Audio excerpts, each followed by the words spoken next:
Here we are. Thank you very much, Diego, for taking part of the FTxBocconi Talent Challenge. The idea of this coffee chat together is just to give a few tips to the challengers, and it's great to have you as one of our protagonists. So, the first question for you would be, what is one piece of advice you would give to your younger self living in such unprecedented times as the one of 2020 and 2021? Interesting. The younger self, probably the younger self would do something similar, I believe, which is embrace the change. I mean, I've seen a lot of people are trying to deny the situation and hoping that things would go back to normal very quickly. I do believe that people need to realize that lots of the changes are obviously here to stay. There is no going back to a normal, and I think that's positive. That is positive, and I see so many new innovations, so many new way of doing things, and the younger myself would have embraced them and go after the new opportunities. So I would say that fortunately, with aging, I have not lost my propensity to take challenges and risks. Thank you very much. The second question I would love to ask you is, if you were a student today, what is the kind of key skills you should be focusing on? Or let's think about the challengers that have been interacting with you during the week. If you would have one piece of advice in terms of this is the skill you should be working on right now. I believe that some basic features, some basic characteristics are the same, meaning that you want people that know how to deal with ambiguity. And let me explain what that means. I still remember my first performance review that Jeff Bezos wrote to me, and I'm talking about several years ago. He said that, Diego, I mean, blah, blah, blah, lots of positive things, but there is one thing that I'd like you to work on. You're too black and white, and the world is not black and white. You need to be able to deal with ambiguity. And that's exactly what's happening now. We're in an incredibly ambiguous situation where there is no right answer, and there is no immediate right answer. You need to explore, you need to do new things. You got into new alleys. Some of those alleys are going to be dead end. Some of the alleys are going to be with a beautiful end at the end of the alley. But the dealing with ambiguity, and which means also the capacity of adapting yourself to situation and embrace the situation, which go back to my first answer, is a feature, is a characteristic, this is probably not just a skill that you learn at school, right? You get the deal with ambiguity is also because you have mentors that are showing you how to do it. And dealing with ambiguity is not a negative characteristics. This again is a positive one, meaning that if things change, you can change pretty quickly, and you have to abandon your fixed schemes. I think quite related to this about ambiguity, it's I think it's not being afraid of mistakes. And I think being an expert as yourself, you might have done a few. And I don't know if you would like maybe to share the best mistake you ever made that you have learned the most from. Oh my gosh, how much time do you have? Because I made so many.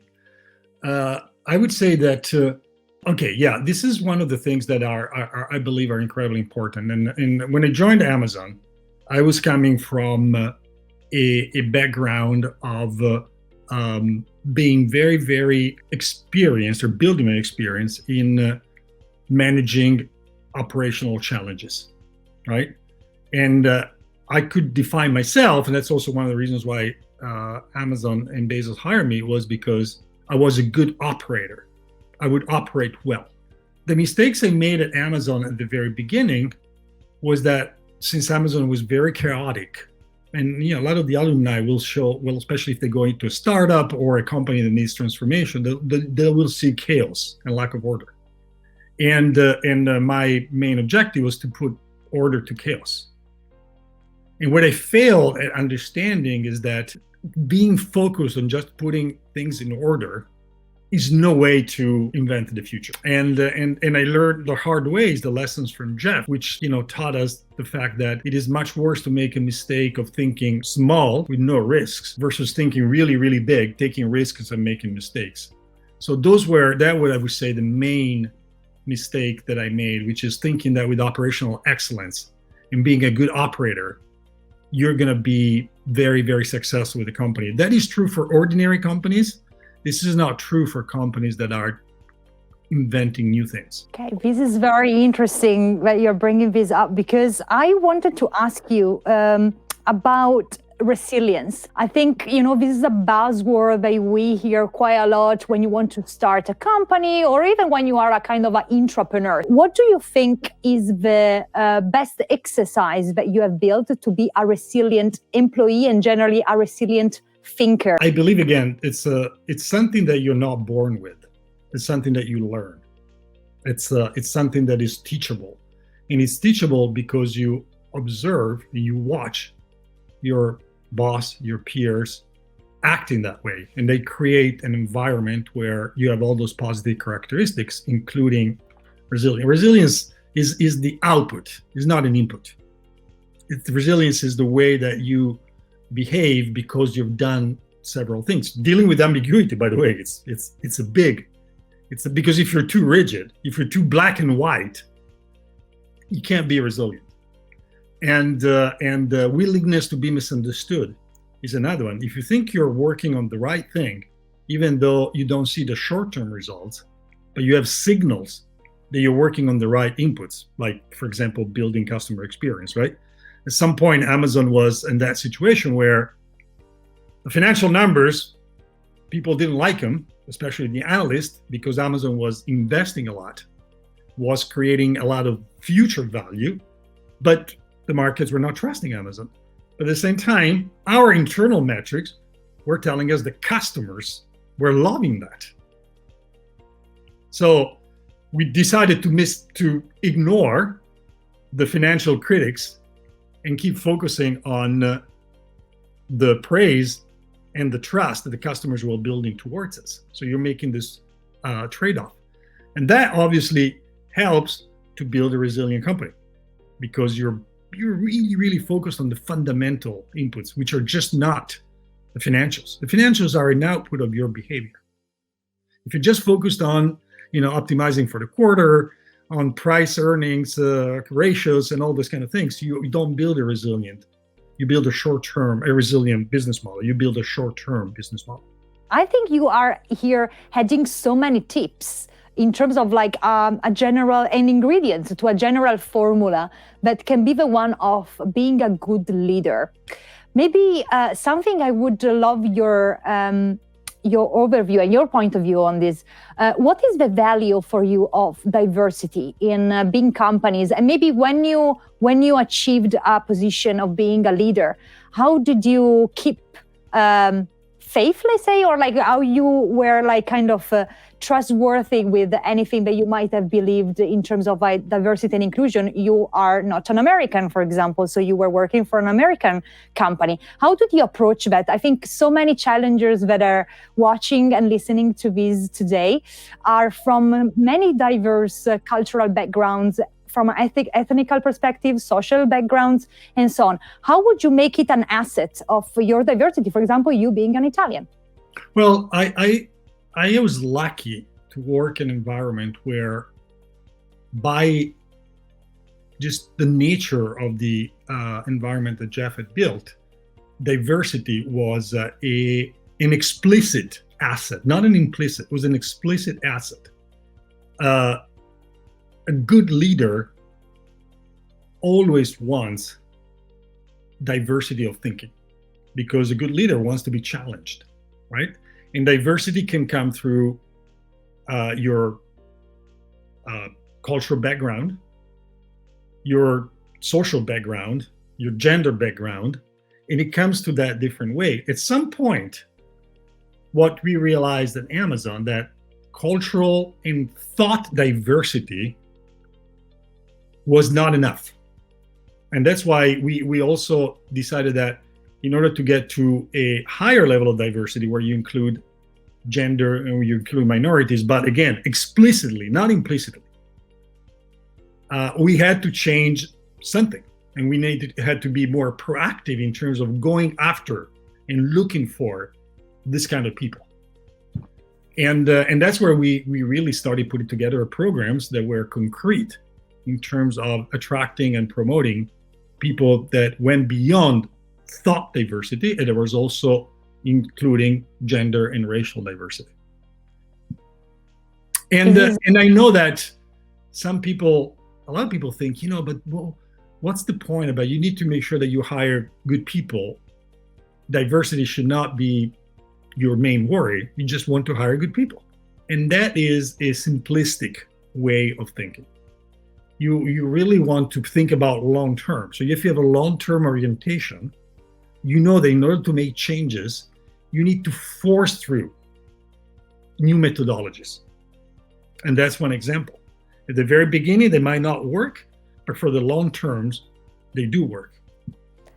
And I think this is, behind the philosophy of having something like the challenge and the FTxBocconi challenge, bringing a bit more diverse people at FT and Bocconi. And I know that many other companies, of course, do this kind of programs as the one you were just mentioning.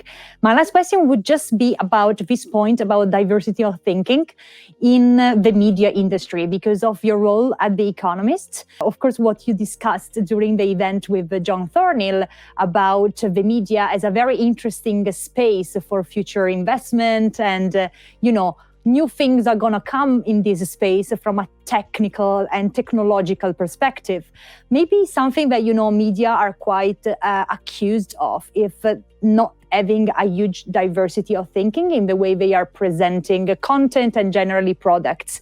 What is your view on this? Like, do you have this opinion around, for example, Financial Times, The Economist being not as diverse and global in the way they approach the readership? I personally don't have that perception. However, I think it's very important to agree on one specific point, which is medias today are in the business of building trust. I think that's the main, one of the main characteristics of the media business. That's always been like this, right? You wanted to have a trusted place where you can inform yourselves. Now, because of the internet, because of the many things we know, it's really, really, really hard to separate truth from non-truth, or explicit lies from objective information. And I believe that we, but not just as investors, as consumers of information, need to make sure that we refer to trusted sources. And that's what those companies, you meant the Financial Times and the Economist, but you can mention many, many others, build trust. What happens there? That's many times there is, and that's why I am a strong believer of the fact that the advertising model is in the long term a loser, is because you optimize the way you deliver information for the number of views of that information, even with absolutely not very transparent way to attract people to that, and the famous clickbait titles and the way you do it.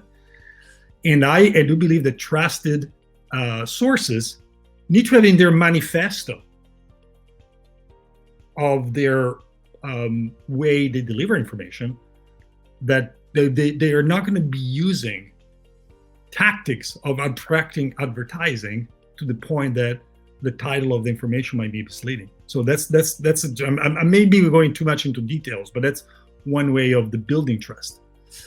The second part is the fact that media no longer compete among themselves, meaning that The Economist and the FT and the Wall Street Journal and the New York Times and the Guardian and Corriere della Sera, whatever, are no longer competing among themselves. They're competing with entertainment in general. And it's about the number of hours, sometimes minutes, that you can get the attention. And if you look at your behavior, you wake up in the morning, you look at And sometimes you look at the first newsletter that you get, and whether it's the Financial Times or the Economist, New York Times, you got time to read one of them.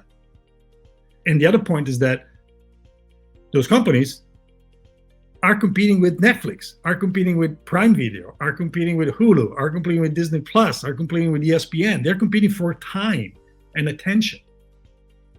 And that is so exciting to see how this is going to be evolving. I mean, it's the simple fact that, you know, you are writing and you're employed by Financial Times, but you're not writing an article, you're interviewing me, and they were producing a video.